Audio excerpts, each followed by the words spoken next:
if I understand you correctly, you did not end up doing an associateship? No, I did not. Okay, so no one was really open to you just seeing the female population of the practice. No, I mean, back then, and even really sometimes to this day, when I talk to other chiropractors about the way that I practice, although I'm aware that there are other offices like mine in other states, it's still seen as a rarity. A lot of Mhm. people really felt like and feel like I've cut out 50% of the population to only see women. And so when I was proposing this to some of the doctors that I spoke to about being an associate, no one was really interested in that. I gotcha. So that had to be frustrating. It was, but again, a big reason for me also wanting to do it my own was, as I said at that time, I didn't really feel like the offers were what I was expecting to Yeah. make. I find that amazing because eh, one of the reasons why I always wanted to do something like this was simply because I feel, oh man, I'm gonna get in trouble saying this, but I feel a lot of chiropractors eat their own. It's like they don't give our young people, like they use our younger chiropractors to.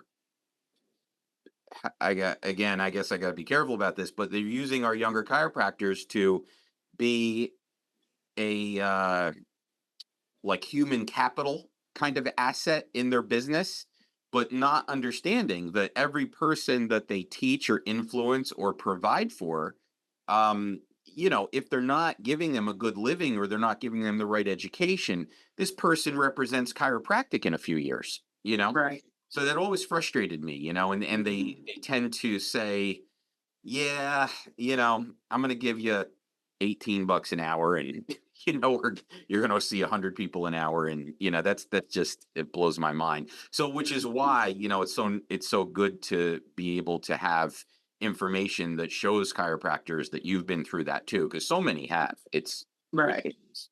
Right. But anyway, I don't want to interrupt you. So go ahead.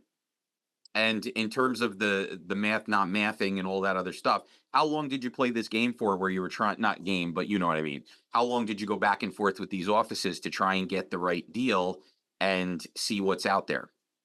Yeah, I think if I can remember correctly, I probably interviewed with maybe around 5 or so offices, right, over, a relatively short period of time. I graduated and I had to actually wait until that January, I believe it was, to actually sit for the board.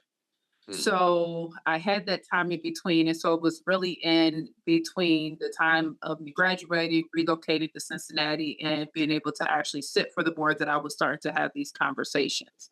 Hmm. So it was pretty quick, as far as me making the decision that ultimately I wasn't going to actually go that route. So Gotcha. I started to think about opening my own practice, but money money was an issue. So I actually, during one of the conversations that I had with a doctor there whose office wasn't really too far from where I was living at the time, she was in need of a chiropractic assistant. So we decided that while I was actually waiting to become licensed, I would work for her as a chiropractic assistant. And then once I became licensed, I would more than likely still stay on and help her and start to build my own practice within her practice as an independent contractor. Great Um, situation.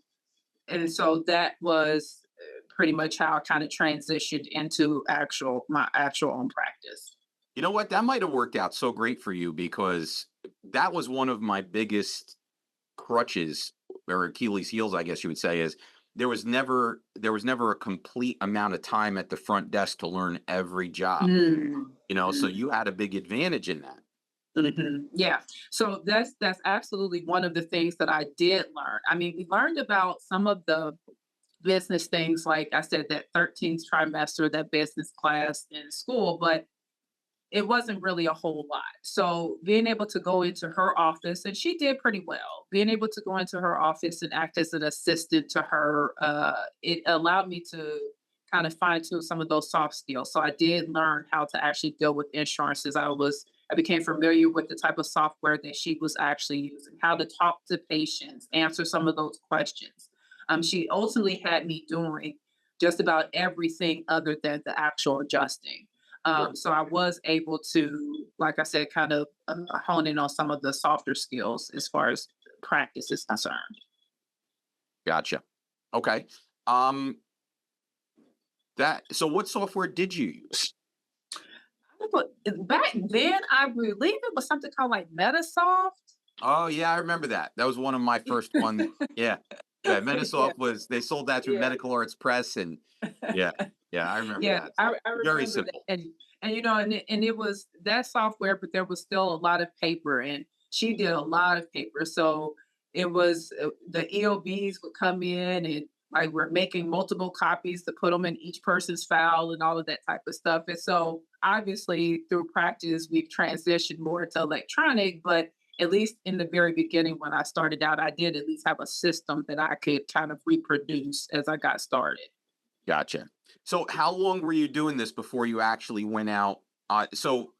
So backtracking a little bit, so you were her Mhm, assistant, right? mhm, And mhm. then you started building up a clientele of your own within her practice. Right, right, right. And so how long were you an assistant before you did that? Um, so how far was I actually working for her before I transitioned? Yes. Um, I want to say probably about maybe 3 to 4 months. Okay. Because as soon as I actually got licensed, this is when now my first practice, which was Mommy and Me Chiropractic, got born was Mhm. born, right? Right. But I continued to stay on and work for her as an actual assistant while my practice was being built. Wow. And Who was this so, person? That sounded like a marvelous mentor. um, You to don't a have to say the degree, name. no, yeah, I won't. I won't. To a degree, she really did. We had those conversations. She would tell me different things. Again, she allowed me to be an independent contractor in her office where I was starting to build up my practice while utilizing her space. And for the most part, on days or days that she wasn't open or during some of her less busy times is when I really would see my own patients. And so there was this juggle between I'm an assistant right now. Now I'm actually the doctor, which sometimes it got a little bit complicated. Mhm. And so ultimately, I ended up leaving that particular location and getting my own place because I there was a time when I started to feel like she might be starting to be, as you said, like a lot of other older chiropractors starting to take advantage of me a little bit. Yeah. And the amount of money that I was paying out to now use her space, um, I felt like at some point in time I could actually pay very similar and have my own. Okay, so that's an So, important detail I just want to note. So you were mhm. actually when you were transitioning and you weren't her assistant anymore, you were actually renting space from her. So there was an agreement in and of itself right there. Yeah, but it wasn't really rent. And that was the thing, right? I think I would have been okay if it was actual rent. That's how it was phrased and said. But what was really happening was as my practice started to build and I started to see more patients, there was a percentage that Uh, she wanted, right? gotcha. And so I'm using her system. So the figures were there. She knew about what it was that I was doing, while at the same time, I wasn't able to really benefit from any of the other services. So there were other assistants that they wouldn't schedule my patients. If someone called, it was I had to deal with them directly and that type of thing. So it was really at some point just benefiting from the work that I did, but not really offering any services, but just the actual space itself. And so that number started to get to a point to where I really felt like I could probably step out on my own as far as having my own location. Now, how long did that take? Um, so I started that in about 2005, and it was probably when I actually moved out on my own, maybe around 2006 ish. Okay. Yeah, can't remember the exact amount of time. I want to say it was 2006 because when I stepped out on my own, I rented a very small office, and I was there for probably about a year before I had what I think would probably be my biggest learning lesson since I've been in chiropractic yet. What was that? Can't wait to So hear this. So that was me thinking that, or the belief that things always look better on the other side, right? So I started this practice, and that can be a conversation later as far as that went. But I transitioned into my own space. I was there for probably about a year, and then an opportunity presented itself that I might be able to go to practice overseas. Mm. So there was an opportunity to practice within a hospital in what is known as the Western province of Saudi Arabia, Al Khobar. And so, years and years prior to this, there had been a doctor who had gone to Saudi Arabia with her husband, and um, she had rendered chiropractic care to some pretty higher up influential people. And so, one of those was the actual doctor who owned this particular hospital. Wow. And so he became so impressed that he actually asked her to consider coming into the hospital and setting up a chiropractic department. Wow. And she did.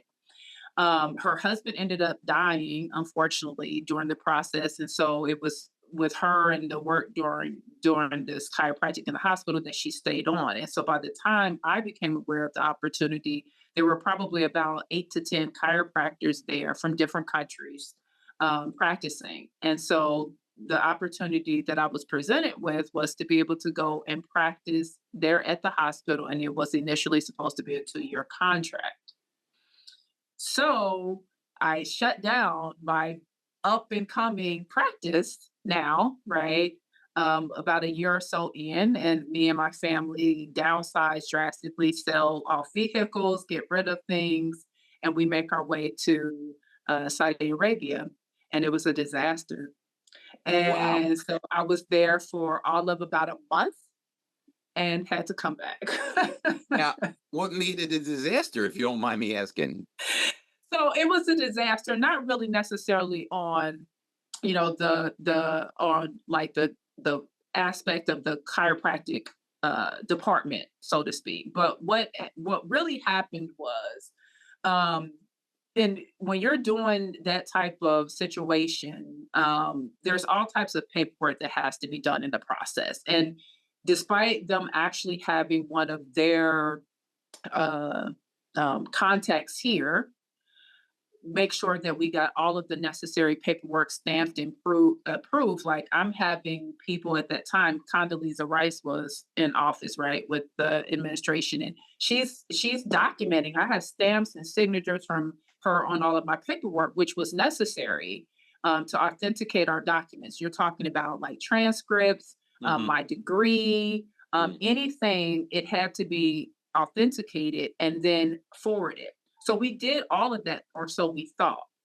And so upon arrival, we get there and I'm brought into what I guess we would call the human resources department. And I'm talking to this individual who is now telling me that most of my documents hadn't been properly authenticated. And so they would now need to send my documents back over to America for them to be authenticated so that I could actually be credentialed. And the orthopedic department there was, uh, you know, credentialing the chiropractors. So in Wow. order for me to actually be credentialed, I would need to send my documents over. And that was a little bit worrisome for me because I was sitting there looking at my chiropractic degree that somebody had now folded into about 6 tapes. And so that was the issue. And then there were some other issues in the background about the employment that they had offered to my husband. So with just so many issues presenting themselves, we kind of made the decision after about a month that it was probably best for us to return to the States because my husband's job was at least holding his position Mm. until we made sure that it was something definite. And so we decided to ultimately return. So you did a very smart thing by not making anything final until you saw what kind of situation this was. Absolutely. Smart, Mhm, very smart. Wow. mhm. Wow, that sounded that sounded like quite the learning experience. It was because I shut down my practice expecting for a better opportunity. And like I said, had everything kind of worked out, it might have been definitely a nice opportunity as I communicated with a lot of the doctors for a while after I left, and people were there for years. But yeah, it wasn't for me. My place was here. Gotcha. Okay. So, Mhm, all right. So this is over. You're on a plane. You're back home. You had kids at mhm. this point? So I did. I had had my oldest, who is now my oldest, in 2007. Hmm. Mhm, Gotcha. Okay. So you're back in the States now. And mhm. what happens then? So we have to pretty much start all over, right? My husband, his job, that thankfully had held his position, it was a remote position.